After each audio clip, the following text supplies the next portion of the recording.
Hi there, friends. This is Pastor Patrick, and with me I have a special guest, and we're really excited to welcome Laura Martinez, who is the NAMI-KDK Executive Director, and she'll be introducing herself here in a little bit. I also want to welcome Amy Winslow, and Emily Fagan is not able to be here, and we're praying that she's well, but we are here on behalf of the mental health team that is providing care during this time. And while we recognize the importance of prayer and making those phone calls so that we're socially still connected, we also recognize there's a mental component to all this that is really tough. And so we're doing these videos to remind us to be taking care of yourself and to be mindful of the fact that our whole well-being, and there's a part of the mental side of this, psychological side of this, that we don't want to ignore. And we want to always be providing ourselves resources and referral services, and then make ourselves available if you have any questions or things that you are wondering about or struggling with. And so welcome to our two guests. Thank you, Amy, and thank you, Laura. So Laura, if you don't mind, thank you for coming on this call. Just introducing yourself and sharing a little bit about what NAMI is.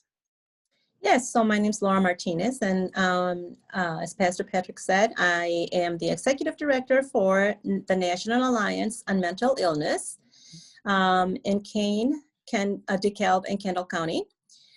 We offer support groups for individuals that have a mental health condition or family members that have loved ones with a mental health condition.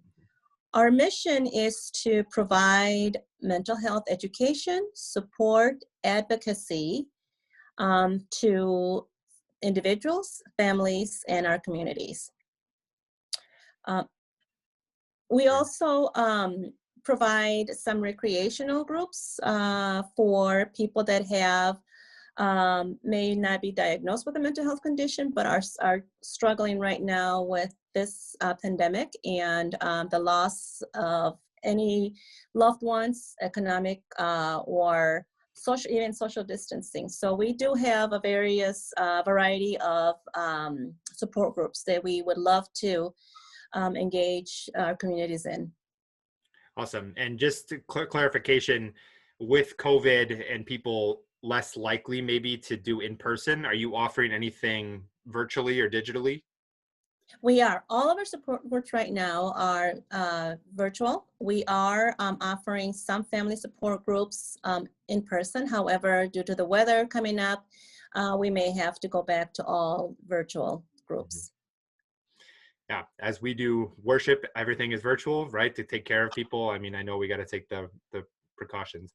And then I know this, but I think for our people, all these services are free, correct? Absolutely. Yes, absolutely. Thank you for bringing that up. Yes, all our services are free. We do provide support group. Like I said, we do have educational sessions on our website as well. Right now we are working on providing our support groups in Spanish, as well as we already have them in English, but we're also working on providing them in Spanish for our communities. And I personally love that. And I know that's a newer direction that NAMI is taking. And I know you've been huge in that. So thank you, Laura, for doing that. As somebody, go ahead, sorry. Can I ask what's the website for the specific Kane, Kendall, DeKalb County NAMI? It's NAMI-KDK.org. KDK.org? Yes, so it would be KDK for Kane, DeKalb, and Kendall County. And I did not know your services were free. That's wonderful. Yes, we do provide our insurance. No, all you have to do is just right now log into our Zoom meetings, or hopefully soon when we have them in person, just come and join us. Do you have children and adolescent groups? No, our groups are offered to adults 18 and older. Okay. Good question. Yeah. And I know as a pastor, when people come across my doorstep that are dealing with things that I want to help, of course I want to help, but it's a little beyond me. NAMI is always my first go-to and my first referral for people. And I think that for families, a lot of times that are going through something, or you have an individual that is really struggling, I find NAMI to be a really good referral service or a place to go and get information. And so I can't recommend enough the services that they provide for our communities and for their clientele. And everything is anonymous. It's not like if I go to something, right, like Laura's going to go and share, oh, Pastor Patrick was at our support group yesterday. Everything is meant to provide that care that we deserve at any time in our life. Absolutely. That's one of the things that we do talk about. We talk about, keeping it confidential and being respectful. So we do have our principles and guidelines that we do follow, just like in a lot of other support groups. Our support groups are peer-led, which means that the Connection support group is led by a facilitator that is trained, that has a mental health condition. So the participants can relate to what he or she is sharing, and vice versa. We have found that our facilitators are helping our communities as well as helping themselves at the same time. And so it's a wonderful thing that they're able to share with somebody that can understand what they're going through as well. And so, Laura, I know I'm speaking for a lot of us at St. Mark's. How do we as a congregation support the mission and ministry of NAMI? Of course, we're going to, I'm grateful that you're offering your services and referrals and advocacy stuff, but how can we as a congregation, as church members, support the work that you're doing for the community? Well, like any other non-for-profit organization, we will always welcome donations, financial support, our fundraisers. We have fundraisers. We actually have one coming up. It's called Paint for a Purpose. It's going to be a virtual painting on a canvas with guided instructions. That is on our website. So I invite everybody to take a look at our website and either make a donation or support one of our fundraisers. We also have on the website, I just want to remind everybody too, that we also have a resource available on the website, resource book. So if anybody is ever looking for any type of service, they are more than welcome to either call us or go to the website for any resources. That's another thing that we do provide. Yeah. But absolutely, yes. We are always welcoming any donations. Absolutely. And again, yes. As a congregation, we know we're a generous place and we're a generous people. And so if you're looking for a place that is doing good work, NAMI, I can't recommend you guys enough. So thank you for what you're doing, Laura. And I'm really excited that you're joining us tonight, because some of the things that we wanted to talk about as a mental health team and acknowledge that our people are feeling, we'd love your input. And so if you don't mind sharing some of your perspectives, I'm putting her a little bit on the spot here, but I think we can have some good input here. But I know as a parent and as someone who really values his family, this has been a really trying time. And with the COVID positivity rate rising, and obviously the flu season's coming, and a lot of the reopening plans for our school district are in the beginning of November. Lots of parents, I think, are feeling some of the pressure of what do we do? And so I don't know, Amy and Laura, if you want to share some of your insights or things that people can turn to as we're struggling and maybe like me are a little anxious. So I'll start with Amy, and then I'll go to Laura. So I think with just the COVID things that are coming up, the numbers going up, it brings us back to our original Zoom that we did and at the beginning of this COVID, which is control the controllables.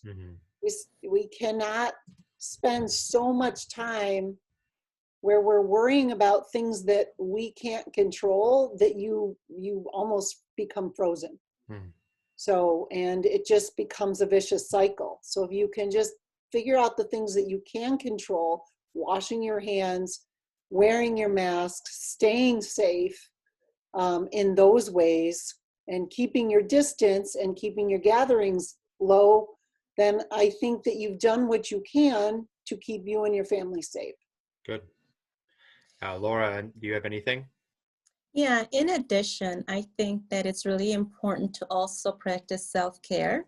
Nice. And stay away from, limit your social media, limit the news. Right now, there's a lot of things that are going on, so limit that as well. But always try to do something for yourself, something fun, something that's going to make you feel good, something that's going to ease your mind at least for a little while. And call about your friends, see how they're doing, ask them, if there's anything that you can do for them, and hopefully they'll be doing the same thing for you. But I think it's really important to practice self-care.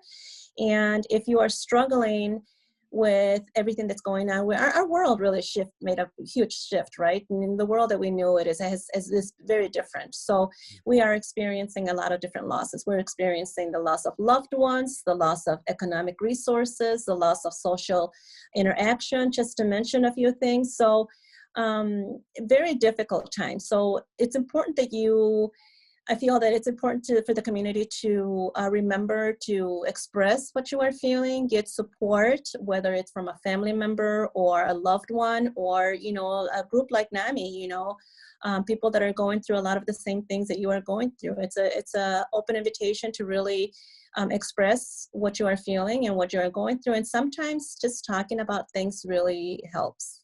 If you have somebody, and that's what we offer here, with NAMI-KDK, we offer that receptive ear and support. Good. Yeah. And I think controlling the controllables and not trying to worry on things like, to summarize you, Amy, and then being intentional about self-care. Absolutely. And not bottling it up. Right. I think that's, we've done ourselves a disservice to talk about, socially distancing when we should be physically distancing, but not forgetting that we're social beings, and to make sure we're creating opportunities for ourselves to do that. Which we continue to do at church. And if you're not getting it, of course, there are plenty of resources out there that are adapting to the world, like NAMI, to make that accessible to you. Very good. And I know, I don't know about the two of you, but a lot of us here in the Fish House are struggling with what to do with Thanksgiving, what to do with the holidays, with Christmas. It's one thing when it was in the beginning, when Easter happened, and we're like, okay, it's kind of okay. But I know for a lot of us, this is a really important time. Thanksgiving is literally thankful for family, and the idea of, do we see, our extended family? Do we just keep it small? How do we do it virtually? I collectively want to acknowledge that on behalf of this team, that all of us are feeling that weight too. And I think we talked about that prior to this meeting, that I wish we had answers, but it's going to be up to every single family unit. There's no judgment, but it's something that we want to acknowledge, the struggle that you're feeling. We're feeling it too. I don't know, Laura, if you have anything to add to that, or Amy. I'll start with Laura. Well, I think definitely, family is number one. It's really important to stay close. I think that right now, again, because of everything that's going on, it's going to be a little bit more difficult to really engage in person. But I think that if we make that extra effort, even if it's virtually, even if it's just a phone call, find creative ways to still stay connected and be together, and don't lose that family passion and family, gatherings, even if it's virtual, just do away, or, if you have that flexibility to, still connect, and with a mask on, washing your hands, using hand sanitizers, I think that, there's that need for physical contact as well, so it's kind of hard not to have that, but, find a way to have that connectivity, to stay connected, and be creative about the way you do, physical, I guess, gatherings, but still keeping safe. Yeah, good. Amy, I don't know if you have anything else. I do. So, as I prepared for this meeting, I don't always run across this type of thing in the schools. So I kind of looked, and I was able to find on Cleveland Clinic and the Mayo Clinic, they have general guidelines for holiday stress and anxiety. I mean, without COVID, there's holiday stress and anxiety. Yes. Absolutely. And this has been just an odd year. I had 4 students in my caseload alone, but it was 3 families, 4 students that lost a father in the last 2 weeks.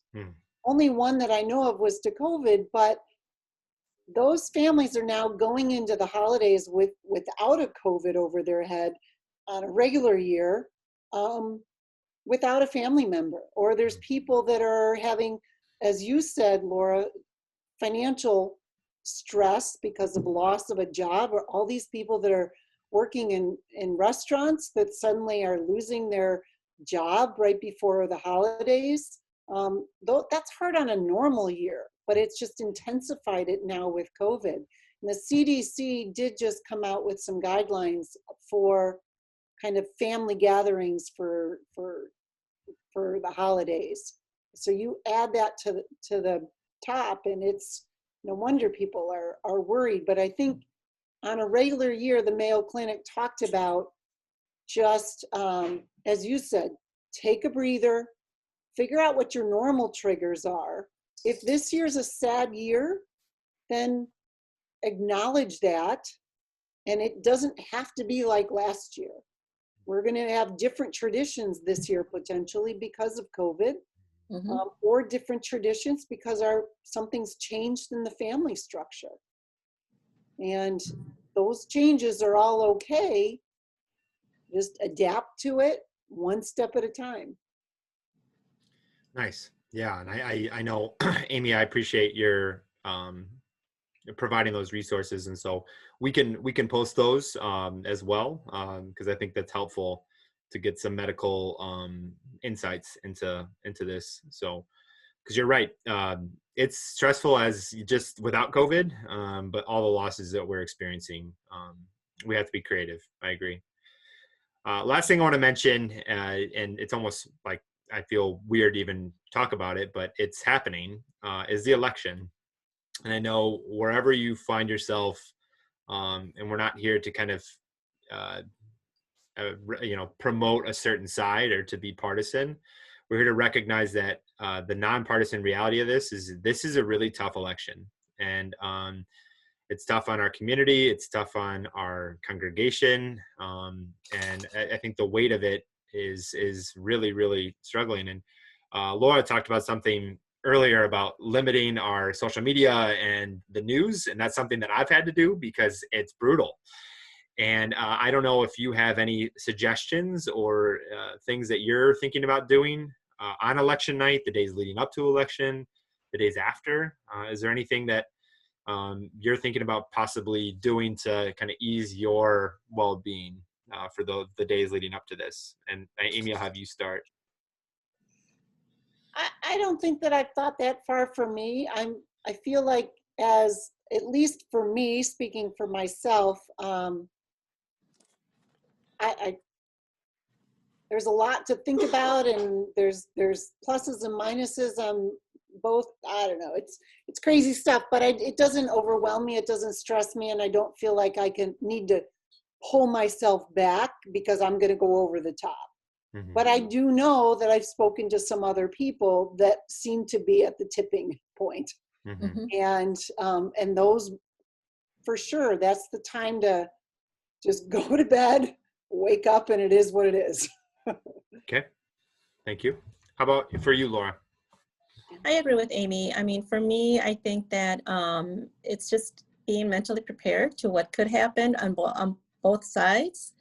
If it's not who I would like to have been elected, just mentally prepare that, like Amy said, there's nothing that we can do, just make the best of it, I suppose. But I know, and like Amy mentioned, there's a lot of people that are really, really stressing, about it, and really stressing the outcome. So it's really hard because you just don't know, what's going to happen, which way it's going to go. So hopefully we get someone that's going to really help and make a difference in a positive way. It's really difficult to really say how you're going to react. I mean, I'm mentally preparing myself, but it's difficult to say. Yeah, I think go ahead. I don't know if Yeah, Amy. Yep. so I think the biggest thing too is making sure that you're sensitive, just like COVID. You have to be sensitive to other people's opinions, and this is Absolutely. why we are who we are, because we all have opinions, but we get to live in America and have opinions.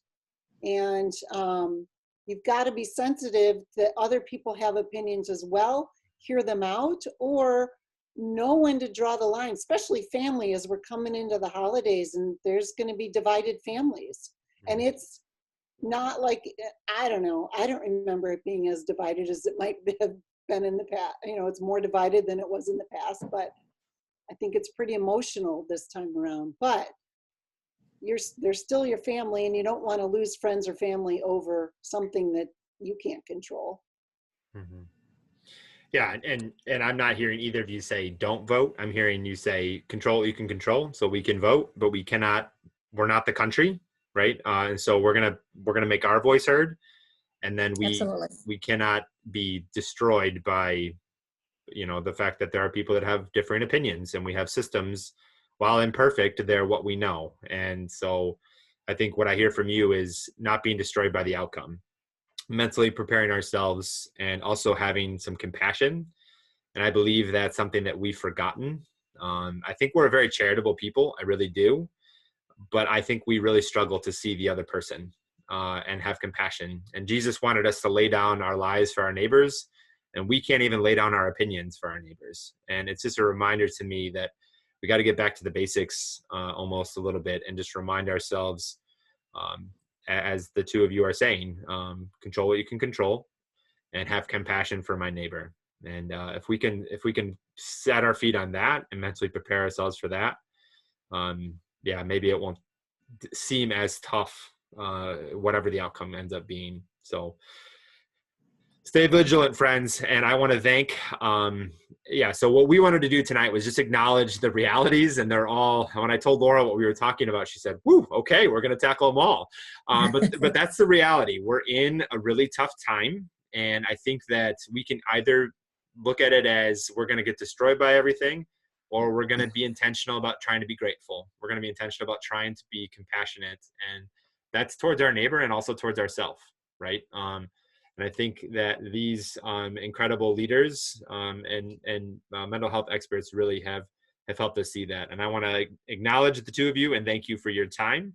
And like I said in the beginning, if you ever have anything, questions, just please let us know. And we're happy to, Amy, myself, Emily, to be there for you. And obviously you're meeting Laura for the first time, some of you, but Laura, I know, is making herself available, which is why she's on this phone call, to the congregation. If you have any questions, she's available. And so I'll let the two of you have your kind of closing comments. I'll start with Amy, and then Laura, if you want to close us out. Well, thanks so much, Pastor Fish, for putting these on. I mean, you're the driving force behind it, and it's a very good thing. I enjoy these, talking with you and Emily, and now meeting Laura on these Zoom calls. So thank you. But I listened to a podcast recently with Brene Brown, and it was on anxiety and stress. And she ended with 3 parting words that I thought were wonderful. And she ended her podcast with, be awkward, brave, and kind. I love that. And I think those, as we go into the holidays and we go into the COVID pandemic and the election, all 3 of those words can really work well for us. I'm really good at the awkward part. So this is, the other ones I'll work on. But nice. Very good. Love that. Thank you, Amy. Very cool. Laura. So I just want to say, everybody, to be flawsome, because you're still awesome regardless of your flaws. Nice. So it's self-care. Just remember to take care of yourself. And if you need any additional support from either family or friend, please reach out to NAMI-KDK. If you need any resources, visit us at NAMI-KDK.org. And again, I can't stress this enough, practice self-care. Always, every day, do something good for yourself. Do something that you enjoy. Do something that makes you feel good. As my spiritual director tells me, it's spiritual practices, not spiritual perfections. And I think that that's really stuck with me. And I hear that in you is it's something that we got to be intentional and work at every day. And it's hard work, but it's important work. And so I pray, you know, there's some guidance here and some of these words have hit home for you and give you something to think about as you head into the holiday season and as things get a little colder and the days get shorter. Please know we're available to you and always want to offer ourselves for that. So on behalf of myself, Laura Martinez and Amy and Emily, thank you for giving us your time and we wish you well. Good night. Thank you. Good